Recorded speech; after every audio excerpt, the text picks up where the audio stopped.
Thank you again, Suge, for joining us for more interviews.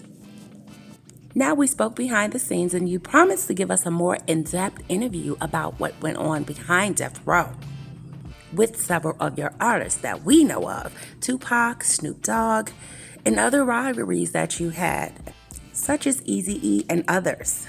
Now, Mr. Knight, you promised to be more truthful this time. Isn't that correct? So let's talk about the night Tupac passed away. Can you give us more information on what actually took place? Like, how were you feeling after it happened? I felt real sad because Pac saved my life. I got shot in the head, grazed at other places. He looked at me and he said, Suge, you shouldn't be worried about me.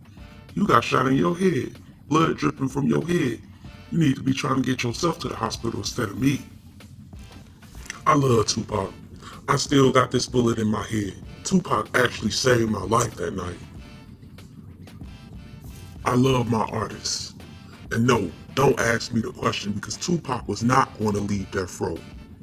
There was another interview I did and that lady asked me the same bullshit. I apologize about that, Mr. Knight, and I'm letting you speak. Go ahead and just continue. You can just speak from your heart and let everybody know what went on. You can continue on. I just want to let everybody know that I'm not the monster that people are trying to make me out to be. I love my artists. I wanted my artists to thrive in their careers. And that's why I beat the hell out of them. But not Tupac. See, Tupac knew how to do his job. He knew how to listen. Suge, it looks like you were trying to be a father figure instead of an executive producer to your artists. That's just my opinion. Okay, Suge, I don't want to get a little risque with the conversation that we're having or the story that you're telling. But you keep saying that they don't know how to listen. These are grown as people. You're not their father. Suge, did you have a rough upbringing? Was your father at home? Yeah, I was raised up by my pops and my uncles. They weren't from the streets, but they taught me how to handle myself in the streets and not to take any bullshit from any people. They're very cool, wicked people out here, so you gotta be on guard at all times. And that's how I was raised. And that's how I was raising my. Okay. I think I get it. Okay, Suge. Continue, please. And another thing I want everybody to know. The night that they took Tupac, that was the day that Death Row died. He was the only artist that ever was really serious about Death Row. He took Death Row like it was his own life. He lived, ate, and slept and shit at Death Row. See, I'm not a monster. I couldn't have been a monster. I tried to save Dr. Dre. I tried to save Michelle A. from Jerry Heller. That man was over there fucking their ass with no Vaseline in their ass, taking all of their money. Had them making all these albums, putting out all this bullshit, and he wasn't even paying them nothing but 2 cents. Well, Suge, I don't mean to interrupt you, but it was stated that you threatened Eazy-E to come and sign a contract to get them out of the contract. And you had to have all those guys to pull guns on him in the hotel. Is that true? Yeah, that's what they said, but do you really think I needed niggas to pull guns on this little midget? See, Easy was like a cockroach. All I could have to do was just step on top of his head and he would have been squished. I didn't need nobody to pull no guns out on him, and I didn't have nobody to beat him down. He knows what happened. I started reading contracts.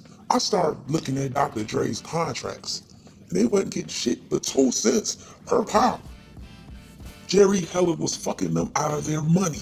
He wasn't even paying them what they were working for. And I called that shit out. And I showed Dre how this contract shit goes. Wow, Suge. See, Jerry Heller was in Eazy-E's ear. It was costing them more, and they didn't want to split the money 3 ways. Jerry just wanted him and Eazy to split that money 50-50. So they put Dre out. It's just like a salary employee, and they wasn't paying him. He was supposed to have been the third monkey of that wheel, but he wasn't. See, Dre, as a record producer, was only earning 1 point. 1 point as a producer. And that 1 point cross-collateralized with every other artist that was on that label. Meaning if they needed this and needed that, that was coming out of Dre's pay. Or if another artist needed something, and so on. So if JJ Fab was in the hole, or Eazy-E was in the hole, or NWA was in the hole, or Jerry Heller was in the hole, from touring to anything, you know what I'm saying? All of that shit was coming out of Dre's pay. And he was the fucking actual producer. He was producing the shit. So I knew the passion that Dre had in his producing.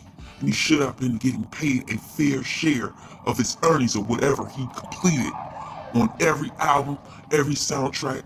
He should have been fairly paid. So that's why I had to go fucking bumping on these motherfuckers, Jerry Heller and Eazy-E's little midget ass. Damn, Suge, this shit is getting deep. Well, what made the shit so obvious, the late 80s going into the early 90s, Chuck Berry shit a long time ago, he was getting like 1 cent, 2 cent. And I'm thinking, how the fuck is Eazy and Jerry Heller paying them, as talented as Dre was, and all that shit he was putting out, they get 1 and 2 cent?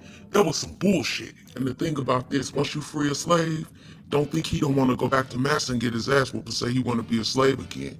But I did get him out of his shit. Cause that Chuck Berry shit bothered me. That was back in the slave days. And now Jerry Heller had their ass on that shit on a record label like they was on a fucking plantation. 2 cents? See, half these motherfuckers just do that shit. They'll talk all that shit and go right back. You know what I'm saying? So, you know what I'm saying? I had to get him up out of this shit, you know what I'm saying? So if you gonna do what you say and say what you mean, shit, go about what you say and what you mean and just do the shit. Be real. I agree, Suge Knight.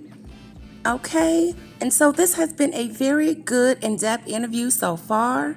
However, we're going to have to cut this interview short, and we will be back with part 3.